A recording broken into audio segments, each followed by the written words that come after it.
Hello and welcome to another episode of Toothless MMA's radio series Quick Hitters. I'll be your host, John Galloway. Today, as we look at the world of combat sports, I'll be joined by my guest, David Branch. David, John Galloway, Toothless MMA, how are you? I'm okay. How's it going? Very good. I'd like to think that things are going a little bit more than just okay for you. Going back 3 weeks now, something pretty exciting happened. Why don't you share with us? I became world champion of the middleweight division in World Series of Fighting. How does that sound? Middleweight champion David Branch. How does that sound? It sounds real good. World middleweight champion. It sounds awesome. I'm sure it does. Now, you beat Jesse Taylor at World Series of Fighting 10. It's the first time that you've ever headlined a fight card. What was that like? Actually, I headlined some fight cards before, but so it wasn't like a crazy experience. I just embraced, my role, as a champion, and that's just the way I thought going into the fight. So it wasn't really anything crazy for me. So you went into it more as thinking, this is my belt to lose, as opposed to the belt's up for grabs tonight. No, yeah, I was just saying I'm going to get my belt. I really wasn't saying it's my belt to lose. It was just like, that's my belt and that's it. Now, looking at the fight, you caught him in a Darce choke about a minute and a half, a minute and 41 officially into the first round. Did you think it was going to, for lack of a better term, did you think it was going to be that easy, or did you think it was going to be more of a back-and-forth battle? I mean, I thought maybe it would have, I was, figuring it would have went to it would have went to the third round, we were thinking, from stuffing his shots and then maybe like scrambling with Jesse. And then maybe I was thinking maybe I was gonna get the knockout in the third round. All right, yeah, because both of you guys are seasoned fighters. UFC alumni. He never really picked up. You had a couple wins in the UFC. You've both been around. For it to go down as quickly as it was, I think was a surprise for many of us. When he pulled in for that guillotine, though, and he kind of set himself up for the choke, didn't he? When he tried to go for a guillotine with me? Yeah. Well, no, that's his signature move. He gets a lot of guys out there with that, so he's really comfortable with that. But I knew the defense for it, and it's like I said, it's pretty easy to defend when you know how to do it. And Renzo has like one of the best guillotines in the world, and he, if you escaping guillotines at Renzo Gracie Academy, I mean, you can escape anybody's guillotine. So I used a few tricks in there, and I made it seem like I wanted him to break his grip, and once he broke his grip, I tricked him and I stepped over to the wrong side. He thought he was going to be able to switch over to the high elbow guillotine, and then I came back and he wasn't able to lock his hands the same. His elbow started to come out, so he could never really get comfortable with his choke. People were saying, "Oh, it looked on," but when it's on, when a guy can feel it, he was trying to feel for it, and feel the leverage so that he could start to squeeze, but he could never really get comfortable in there because I kept positioning my body the right ways. Mm-hmm.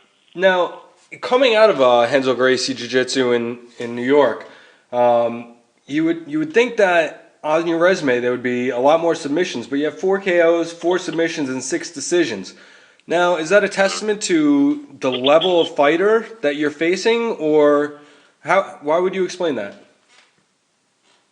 Well, I mean, yeah, I think it was the level of fighters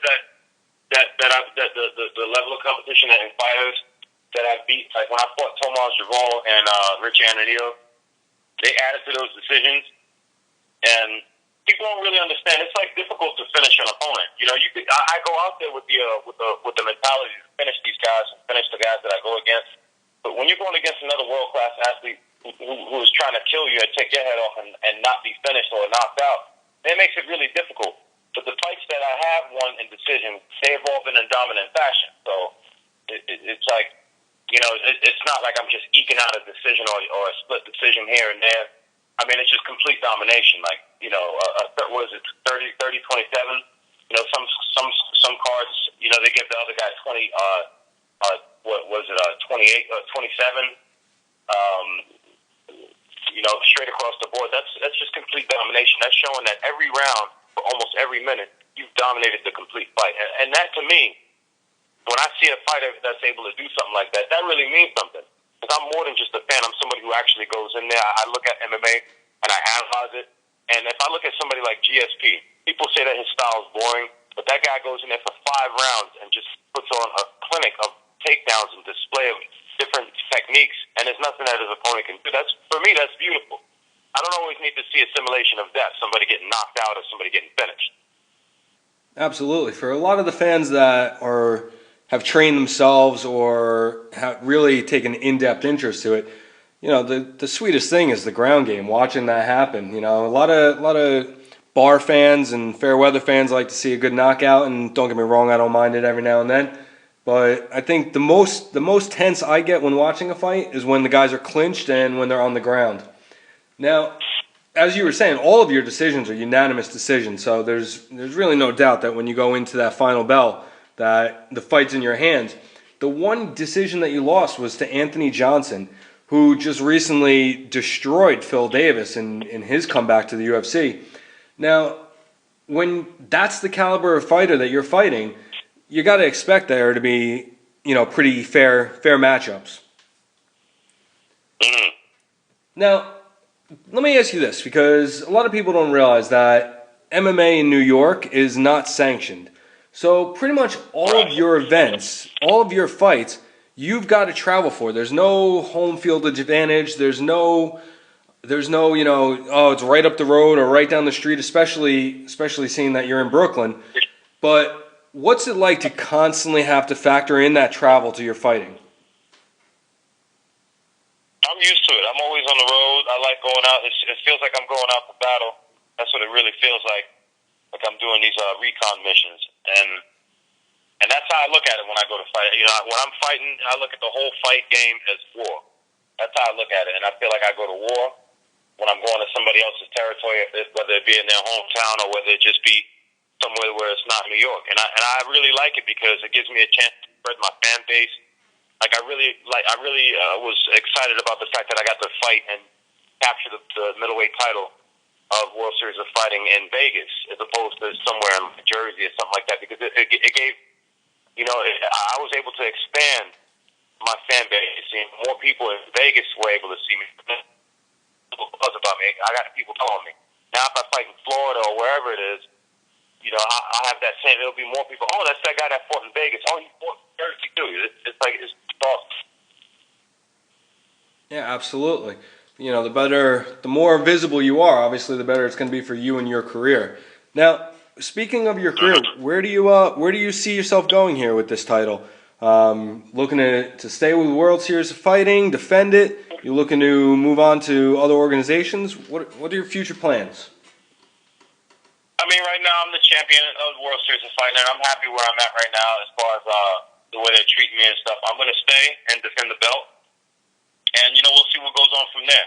But right now, I'm still in contract with the World Series of Fighting, and I'm going to defend. I'm really looking to defend the belt before the year is up in stunning fashion, and we'll take it from there. We'll see what's going on after we come to the table and we sit down and talk, and we'll take it from there. Do you have any inkling, any feeling on who your first defense might be against? I mean, I'm thinking it's going to be Yushin Okami. I would really like that fight, but like I said before, anybody that they put in front of me is, I'm going to come to do my job and defend the belt. Now, going back to being a Renzo Gracie fighter, do you think when you walk into a fight, when you walk into an arena, people see that name Renzo Gracie and they automatically assume that you're going to have a ground game, you're going to be a ground fighter? Or because of how assimilated mixed martial arts has become, do you think it's more just, hey, this guy's got a good ground game, but he's also got great stand-up? What do you think that name does for you in terms of your fighting? I think that the Renzo Gracie name, having that having that pedigree, people know, like, going into a fight with me, oh man, this guy's gonna be good on the ground. He's really gonna be good on the ground. But I have other things too. I like I said when I was going into this in many different interviews, I said that I have no weakness. I can wrestle. I can box. I can fight Muay Thai. I have an all-round, well-rounded game. I can cage wrestle. I have good footwork. really good cardio. I'm not going to get tired, and very good mental focus right now. My mental preparation for fights is just off the chain right now. It wasn't like I was. If you look at me now and where I was in the UFC, it's two completely different human beings. It's two separate people. Yeah, I'm a new man. I'm a new person. I'm just a changed fighter. Now, talk about that. Talk about your growth as a fighter, because as you just alluded to, it's completely night and day from what most people who don't follow World Series of Fighting or some of the other organizations that you've gone to since fighting for the UFC. What can they expect to see from you next time they watch you defend your title in the World Series of Fighting? They can expect to say, "Oh man, this guy is crazy. This guy is good. He's bad, man. This guy he can fight." I always want to leave the fans breathless. I always want to leave my doubters speechless. That's my goal. You know, that's what I want to do, and I want to be number one. I want to be on top of the world. This is why I got into the sport, and that's just the nature of the beast. That's why every other fighter is doing it. Am I correct? I mean, like, who doesn't want to be the number one guy? Absolutely. I already know that I have the ability to do that, and it was just a point in my life where I had to sit down and really realize it. And once I realized it, I mean, I'm 33 years old. There's no more boy in me. There's no more fear left in me. You know, I don't have time to be afraid and hesitant. It's time to, I got to strike while the iron is hot, and the iron's real hot right now, and I got to go to work. I got to shake this metal. Now, going on to your age there for a second, you are 32. What do you think that's going to mean for the longevity of your career? Do you think we're going to start to see more guys go into their mid and late 30s? More guys are, taking care of themselves better, where 31, 32, 33 used to be the end of the road for a lot of fighters. Now it seems like a lot of fighters are just coming into their own at that age. Would you say that's the same about you? Yeah, absolutely. I mean, I don't think that I want to fight past my years, but I'm definitely in the sense of Bernard Hopkins of MMA, in the sense that he started to really get better and do much better and develop more fans and become more personable as a fighter and to the media as he started to get older. You know, he had a really bad image when he was younger, still a good fighter, very good fundamentals, but he really flourished as he got older. I'm a late bloomer. You know, when I was younger, I had talent, but now I have talent. I have man strength. I have a lot of different things. I have my mental focus is correct, and I'm surrounded by good people right now. So I can do this, honestly, until I'm 38, 39 years old. If I want it, I don't think I want to do it that long, but I have a lot of good years left in me. I'm in my physical prime. I'm not sick. I'm not old. I'm very flexible. I feel really good. You see fighters that are fighting now. You know, Randy Couture was fighting at 45 years old. You see Dan Henderson. You got other fighters at 34 who go out there and just physically dominate other fighters. And MMA, that age doesn't really mean anything. Machida just fought Chris Weidman, who's a beast at 30 years old. Machida's 35 years old, and he's a very dangerous fighter. So age doesn't mean anything. Anderson Silva, another perfect example. 38 years old, 39 years old. Embarrassing guys for years. So I don't think that age, that 32, I don't think that really matters anymore. I tend to agree with you. Now, I've seen you say out there that you're the current World Series of Fighting middleweight champion and future pound-for-pound MMA champ. What do you think? What's going to take you there? How's it going to get there? I just got to keep on winning. And stunning fashion. I just got to keep on going out there and destroying people. Whoever they put in front of me, whoever I stand in front of, I can't let them survive. I got to destroy them. I got to go after them. And it's nothing personal. It's nothing personal. But at the end of the day, at the end of all of this, at the end of my career, I need to cement my legacy. And I need to know that when people talk about MMA and they talk about the middleweight division, they have to bring up my name. Well, just a couple of things that you've said. Quote, when you believe in yourself and you know that you can do it, then your body just follows suit. And then another one, stay disciplined, work hard, always believe in your dreams and go after them. Are these mantras that you keep to yourself or keep for yourself, or are these things that you share with other people in an effort to inspire them? Yes, I think that those are things that I share with other people. My mantras are a little different, and, but those are definitely those things that I said that you just reiterated are things that I share with people so I can inspire them because I want to also give back. Like MMA saved my life, martial arts saved my life. Maybe it's somebody out there. Maybe it's a kid out there. Maybe it's whoever, a grown person out there, an adult. And maybe I can reach out. Maybe they can see me fight, and I can inspire them. They hear my story, and maybe it's similar. Maybe it'll change their life. So I also want to give back. It's not just about me. It's not just about me making money and being selfish and just getting belts and stuff like that and winning a bunch of money and fame. You know, I also want to give back. I also want to go out there and I want to be able to reach somebody the way that martial arts reached me, and it changed my life. How did it And I change? think that would be awesome for somebody else. How did it change your life? What's your background? What's your story?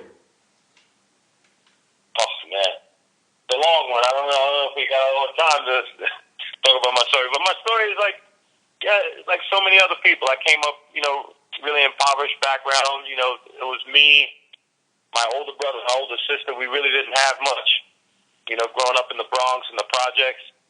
I grew up when New York had the real bad crack epidemics, and I just grew up all around that stuff, and I don't think somebody who came from my background was really expected to make it. I was in trouble, in and out of youth authority, and did some time, did some stints in lockup, and worked construction. I came out, never finished high school. Went on to take care of my mom. Was in and out of jail. Got my GED and on the inside, and came out and one day when I was in there, I just said this will be the last time I go through this because I was just going in and out of the system with the same people that I was in the group home with when I was 12 and 13 years old, and it was the same people, and I was seeing the same guys all the way until we were adults, and I just said this is like a cycle. I'm not going to be able to break this. It's the same amount of people. It's the same group of people going in and out, the same societal fuck ups, and I don't want to be a part of this no more. I want to change my life. I want to do something else. I want to make my mom proud. So I just decided I said I don't care if I have to go out and work in McDonald's and make $5, $6 an hour. I don't know what the minimum wage was back then, and I just said I'm going to live straight from here on. And I knew I wanted to do something. I just didn't know what it was until I one day was coming home from an odd job. And I walked into a store, and it was a crackhead, like junkie kind of guy, or a wino. I don't know what he was. And he was selling a bunch of tapes, and one of them was a UFC 3 tape. All the tapes were old and beat up, and he said, hey, man, I'll give you like $8. And he said, if you got $8, I'll give you all of these tapes. It was about 6 or 7 tapes, something like that. And I said, I'll give you $8 or $6, whatever it was. I said, I'll give you the amount of money that you asked me for just for this one tape right here, and then you can sell the rest and make some more money for yourself. And his eyes lit up, and he looked at me. He said, for real, man? You serious? And I said, yeah, man. I said, you enjoy your night, sir. And I took the tape. I got my stuff from the store, went home, got some cheap beer, and I sat down, and I was, sitting with my brother, and we're sitting back, we're smoking a joint, and it's back when I used to smoke. I don't smoke anymore. I'm not a smoker. But I'm sitting with my brother, and I'm watching Royce Gracie fight like everybody, and he's choking people out. He's like, I see Ken Shamrock on UFC 3 tape and the highlight when it comes on, and I see Royce fighting Ken Shamrock, and I'm like, this Pakistani guy with a pajama suit on is gonna get killed. And I see Royce Gracie like put Ken Shamrock in a chokehold, in a rear naked chokehold, and make him tap out. And I looked at my brother, and I said, I got to do this. And my older brother looked at me, and he said, man, stop being weird, man. You're not going to do this shit, man. He said, get out of here. You're not going to do that. And he's just like, man, you got to get serious. Come on, man. I'm going to bed. And I said to myself from that day on, this is something that I want to do. And, I seeked out different martial arts schools, and I started doing karate for about 3 years. And the instructor asked me, he said, why are you here? And I said, I want to fight UFC. And he looked at me like I was crazy. I was like 20 years old. He's like, what the hell is this kid talking about? So I ended up in karate, doing full contact fighting and all kind of katas and forms and all different kind of tournaments. I won a bunch of tournaments, a bunch of trophies. And I said, this is not really what I want to do. And he said, I know this is not what you want to do. You come all the way from the Bronx to Brooklyn to come to my school. He said, I found a jiu-jitsu school, and that was in the Bronx. It was a satellite program of the House and Gracie Association in Hawaii. run by a guy named Michael Casey, and he sent the email to Mike, and Mike said, yeah, send your guy down. And I went down there, and I was polite to everybody, and I went in there with a full empty cup, and I learned, and I was like, this is where I got to be, and I started learning jiu-jitsu. And before my first tournament, I was still smoking weed. I said, I want to do one jiu-jitsu tournament. It was a Battle at the Beach. It was a Naga tournament, and I said, I'm going to do my first tournament. And I stopped smoking weed for about 2 months. I went in there, and I took the gold medal. And there was another tournament that was coming up the following month, and I did that one, and I just kept winning gold medals after gold medal. And I became very decorated as a grappler. And the story's from there. The story just goes on from there. So that's how it started. I'm a real true believer in destiny. And, I did like a motivational speaking, and I said, what if that guy, showed up maybe 5 minutes later, or, 10 minutes later, or if I got off the train, or I chose to go to a different store, and I didn't get that UFC tape, would I be standing here with this championship belt? So life is pretty strange sometimes when you think about it like that, when you put it in that kind of context. So Yes, like I said, I want to give something back the same way it's inspired me, and it's completely changed my life. Well, you just gave me chills the way that you said that, because I totally believe in fate myself. And I as you were telling me the story, I'm thinking in my head, thank God that guy was there that day. That he chose that store to go to, that he had those videos with him, and that's the one that you saw. So it just got chills when the way you just said that. But David, real quick, we're gonna wrap this up real quick so you can get on with what you need to do. But you want to bring up any of your sponsors? Talk about some of the people that are helping you out. Oh yes, Virtue Stream. I'd like to thank Virtue Stream, Fuji Sports, Sevjet. I'd like to thank Auto Shopper, Esposito Construction has always been there. I want to thank I want to thank Henzo Gracie Academy, All Star BJJ. I'd like to thank Carl Macero, Brazilian Jiu Jitsu in North Val. I'd like to thank Edge Hoboken. I'd like to thank Starrett City Boxing Gym, my boxing coach Leonard Wilson, and so many different other people. But those are the guys I can name right now. All right, great. Jason Strout from Church Street Boxing, and that's it. All right. Well, if people want to follow along, keep up on the next time you're fighting, where they can watch you fight, where they can go see you fight, how do they do that? Where are you on social media? Okay. I just got a new website. It's davidcbranchmma.com. All right, all my news about me fighting, everything will be posted up there, and then you can follow me also on Twitter at David C. Branch MMA. All right, great. Well, that's going to wrap up another episode of Toothless MMA Radio Quick Hitters. I'd like to send a big thank you to today's guests for joining us. For David Branch, this is John Galloway, and we are tapping out.